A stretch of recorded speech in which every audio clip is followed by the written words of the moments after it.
Hi guys, Julie here. Welcome back to my channel. It's been almost a week since the National Book Binge Bazaar and I want to show you guys all the books that I got. But first, guys, pagpasensyahan nyo na yung kung may ingay kayong naririnig kasi I have the electric fan in front of me kasi sobrang init ngayon, as in pinagpapawisan ako.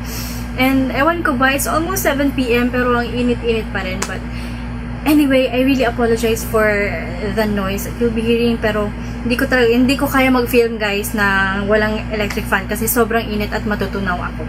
But yeah, as I was saying, I really had fun shopping during the Book Binge Bazaar. I was really happy with the book selection and actually may mga books doon na I have been really wanting to buy for the longest time now and I was really happy na nakita ko siya doon sa Book Binge Bazaar.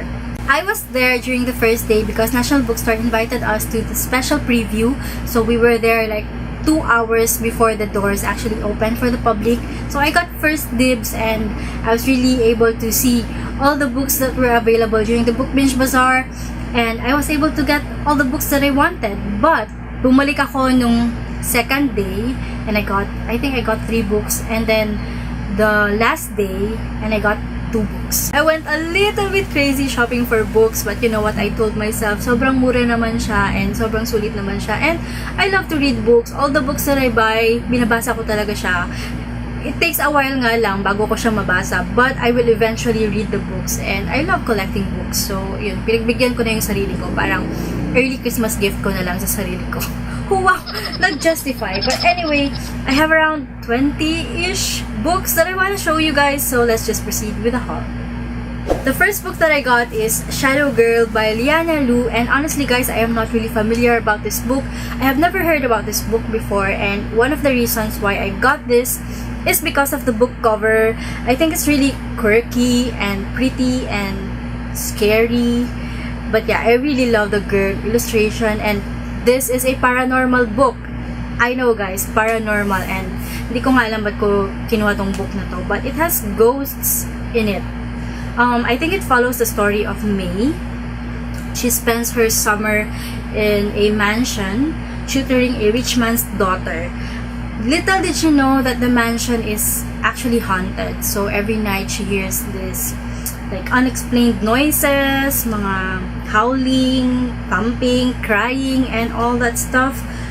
So yeah, yun lang yung alam ko sa book na to. And honestly, I'm not really sure if I have the courage to read this book, but I will try. Challenge accepted. Next, I have The Sword of Summer. This is the first book in the Magnus Chase and the Gods of Asgard series by Riordan. This is the only book available from the series, pero okay lang kasi book 1 naman siya.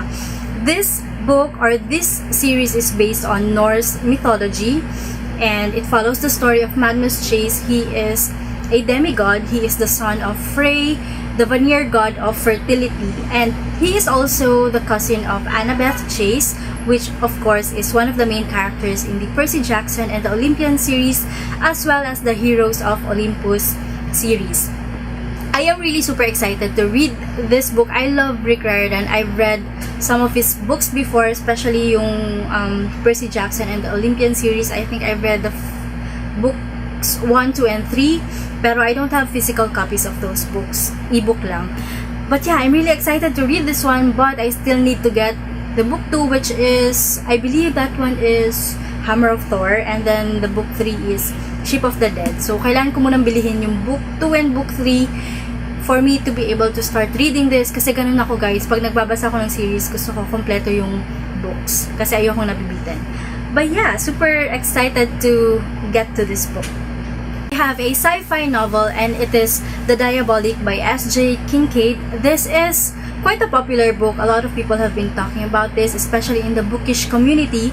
So this follows the story of Nemesis. She is a diabolic and she was created to protect the senator's daughter. Now one day, the senator's daughter went missing. She was kidnapped by the emperor, and in order for her to be saved, Nemesis needs to find her humanity. The story is set in the galaxy, so medyo futuristic siya.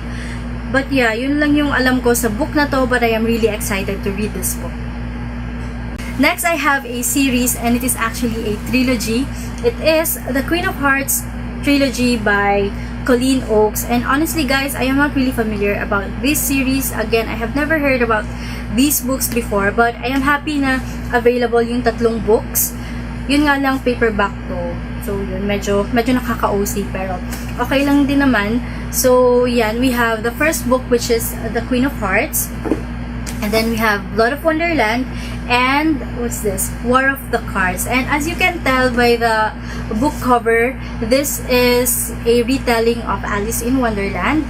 I am really in love with the book covers. As you can tell, it is the Queen of Hearts card. Ayan, as you can see. And then ganyan siya sa likod.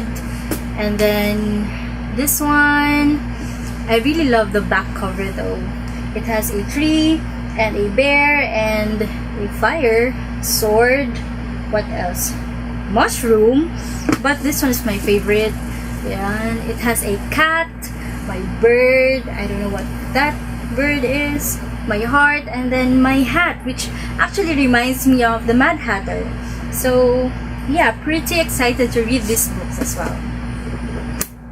Next, I have The Shadow Queen by C.J. Redwine. This is a retelling of Snow White, and The Wish Granter by C.J. Redwine as well, and this one is a retelling of Rumpelstiltskin. Again guys, I am not really familiar with these books, but I just got them because of their book covers.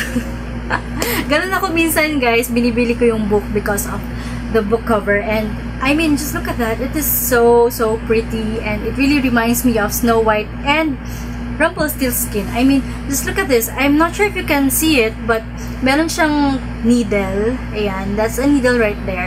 And that's like a blood dripping, which reminds me of the spinning wheel in the story Rumpelstiltskin. And I really love the book cover of this one. Blue is my favorite color, and it has a gold detailing. The font is gold, and the inside is pretty too. It has a map like that.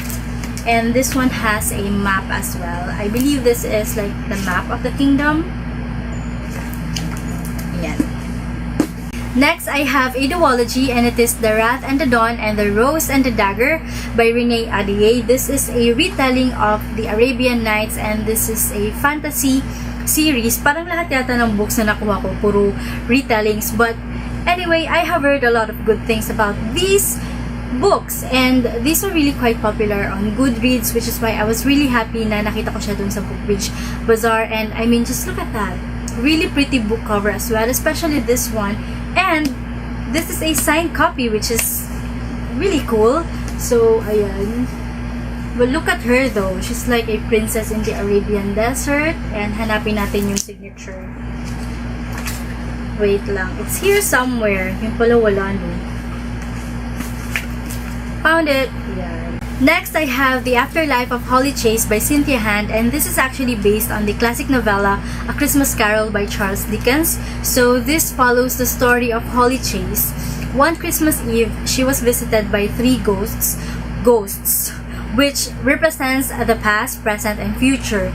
And yung mga ghosts na yon, they visited Holly to let her realize how miserable her life is, how selfish she is, how spoiled she is, pero she just shrugged them off. Wala siyang pakialam dun sa mga sinasabi ng mga ghosts. But then one day she died, and then in the afterlife she was recruited by a top secret company called Project Scrooge, which is actually based on the character Ebenezer Scrooge or Ebenezer Scrooge. I'm not really sure how you pronounce it, but he is the main protagonist in the classic novella A Christmas Carol. So, ayun, and Holly was hired to be a ghost of Christmas past. I am really super excited to read this book, but I am saving this for Christmas because I feel like this is the perfect book for the holidays. Next, I actually have an actual children's book that I am planning to read. Yes guys, I do read children's books, middle grade books. Harry Potter and Percy Jackson are technically children's books, so I enjoy reading children's books, and I got this pretty book right here. It is The Thickety Well of Witches by J.A. White. I don't really know much about this book. All I know is it's about witches and magical kingdoms and dark magic and witch hunter and spider queen and stuff like that. But I don't really know kung kailan ko pa siya mababasa. Hopefully, available yung first and second book sa National Bookstore so that I could start reading this. I have another duology, and this one I was really super happy about because I have been wanting to read these books, and I was actually planning to buy these books even before the book Binge Bazaar, but I was really happy na nakita ko siya. So this is the Monsters of Verity series by Victoria Schwab. I have This Savage Song and Our Dark Duet. This is a dark urban fantasy novel. I know guys, medyo deceiving yung book cover. I mean, if you look at it, mukha siyang romantic novel, but no, it is a dark fantasy novel. And in these books, there are monsters, and the monsters steal souls of the people. I have a funny story about these books because during the book Binge Bazaar, there were a lot of copies of Our Dark Duet. But sabi ko, hindi ko na lang siya kukunin kasi this one is book 2. And how am I able to read this if I don't have the first book? And ito lang yung nakikita ko, as in sa lahat nung, kasi iba-ibang table yung nandun sa book Binge Bazaar, right? And then, ito lang palagi yung nakikita ko, and hindi ko to ever nakita. And then, napadaan ako dun sa parang sorting table, because they have like an area where you can sort all your books and, you know, just leave all the books that you don't want to buy. There was this guy who was holding this book, and I was like, oh my gosh, saan niya yun nakuha? So bumalik ako dun sa mga ibang tables, and talagang ang tagal kong naghanap ng book na ganito, pero wala talaga akong mahanap. So feeling ko, ito lang yung nag-iisang copy. And then bumalik ako dun sa may sorting area, and nandun pa rin si kuya. So parang gusto ko siyang lapitan. Parang gusto ko sabihin, kuya, akin na lang yung copy na yan. But no, I just stayed there. And the funny thing is, talaga nag-stay lang ako doon. Tinitingnan ko siya kung iiwanan niya ba yung book na to. So sabi ko talaga, pag yung book na yan, iniwanan mo, hindi mo na mababalikan yan dahil kukunin ko yan. And then guys, iniwan niya doon sa table. Iniwan niya sa table. So, nung iniwan niya na and umalis na siya, kinuha ko na agad yung book. In the end, I was really happy that I got both books, and I cannot wait to read them. Babasahin ko siya this November because I feel like these are the perfect books for November. And the last fantasy-ish book that I got is actually a graphic novel, and it is Frankenstein by Mary Shelley. And I was super happy nung nakita ko siya because it's super pretty and it is a classic, so you can never go wrong with classic books. And it has a lot of pictures inside, super pretty, and it is also the perfect book for November. The next books that I'm going to show you are actually YA or young adult contemporary books. I do enjoy reading YA contemporary books, especially if I am on a reading slump and if I just want something that's light and easy to read, especially pag minsan tinatamad akong magbasa but I still want to get some reading done, because most contemporary books are easy to read and I could finish them in one day or even half a day depending on the number of pages. I have Here We Are Now by Jasmine Warga, and all I know about this book is it follows the story of Talia, whose parents are separated, and one day her father, Julian Oliver, who is an indie rock star, visited her and asked her to go with him to visit her grandfather, who is dying. So she went with her father, and all of a sudden she learns about all these family secrets that her mother kept from her all these years. So yun, she would discover why her parents broke up and stuff like that. So yeah, I feel like this is going to be an easy read and I can't wait to read this. Next Next, I have Eliza and Her Monsters by Francesca Zappia. This is quite a popular book as well, and a lot of people have been talking about it. It has a high rating on Goodreads, which is why I got it. So it follows the story of Eliza. She is the anonymous writer of a wildly popular webcomic called Monstrous Sea. Online, she is known as Lady Constellation. And then one day, she meets Wallace, who is a new transferee to her school. And this kid Wallace is like the biggest fanfiction writer of the webcomic Monstrous Sea. But of course, Wallace doesn't know that Eliza is the real creator of the webcomic. And akala niya, itong si Eliza, super fan lang siya nung fanfiction ni Wallace. So, alam ko, medyo complicated yung pagkakasabi ko, but yun. And I know it looks cute and it sounds cute, but from what I've read or from what I've researched, it actually talks about like serious issues such as anxiety and suicide, stuff like that. So yeah, I'm really excited to read this book. I have 8 Days on Planet Earth by Riordan, and this one I have zero idea what this book is all about. All I know is there is a weird girl in this book, and yeah, that's all I really need to know. And kinuha ko lang siya kasi sobrang daming copy nito, and I kinda like the book cover. So I guess we'll see. Lastly, I have I See London, I See France by Sarah Malinowski, and I've actually read this book. Binasa ko siya the day after the special preview, and I really enjoyed it. Super light story lang niya, sobrang babaw ng story. There's a bit of romance, but the thing that I really like the most about this book is all the places that they went to. This book follows the story of two best friends, Sydney and Lila. They were friends since they were young, and ever since, sobrang pangarap nilang mag-travel around Europe, but then they grew up, they went to college, and itong si Sydney, parang ayaw niya nang pumunta ng Europe kasi ayaw niya iwanan yung mother niya who is suffering from anxiety. So, Lila decided to book a European trip with her boyfriend Matt, but then they broke up. But Lila still wants to push through with the trip, so she convinced Sydney to go with her. But then, on the flight going to London, they found out that Lila's ex-boyfriend was actually on the same flight with them. So, nandun sila sa isang plane papuntang London, and that's where their adventure began. I'm not gonna say anything anymore because I don't wanna spoil the story. I really enjoyed reading this book, and feeling ko nagta-travel din ako along with the characters. They went to a lot of different places around Europe. They went to London, Paris, they went to Amsterdam, Switzerland, Belgium, Italy, Greece, and many more. So yeah, I did enjoy this book.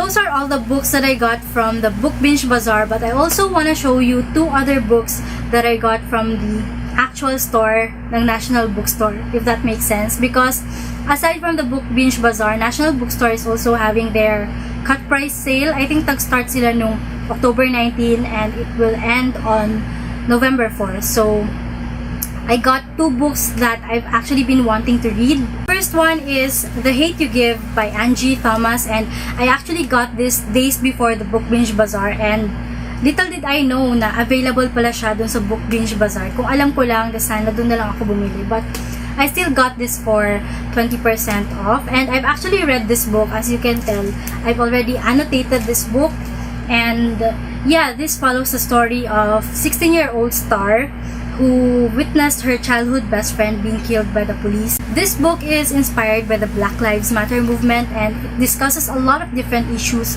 such as racism, discrimination, police brutality. So yun, I really love the book. The movie just came out in the US, pero hindi ko alam kung kailan siya ipapalabas here in the Philippines, but I'm really looking forward to watching the movie. Lastly, of course, I have A Map of Days by Ransom Riggs. This is the 4th book in the Miss Peregrine's Peculiar Children, and I super love this series. I have read the first 3 books, yung Miss Peregrine's Home for Peculiar Children, Hollow City, and Library of Souls, and this is the 4th book, and I cannot wait to read this. Actually, babasahin ko siya on November 1. May schedule talaga, but I just feel like this is the perfect book to read for November, and I cannot wait to visit this world again. As always, there are a lot of creepy vintage photos, like this guy over here, and this one, and this one. Oh my god, you guys, it is so creepy. Look at that. Super creepy. Wait, blurred ba? Can you guys see it? Oh my gosh, it is so creepy. So those are all the new books that I got. Sobrang dami ko na namang mga books na kailangan basahin. But you know what guys, I always tell myself na there is no such thing as too many books, and ever since I was a child, sobrang dream ko talaga na magkaroon ng mini library sa house. So that's why I love collecting books and I do enjoy reading books. Anyway, thank you guys for watching, even though medyo magulo tong video na to. Ang daming mga unnecessary noises sa paligid, but still, thank you for watching, and comment down below if you have any book recommendations, especially fantasy and dystopian novels, because those are the kind of books that I really like to read. But you know, if you have any book recommendation from any genre, comment nyo lang below and I would love to check them out. So yeah, thank you again for watching this video, and I'll see you on the next one. Bye!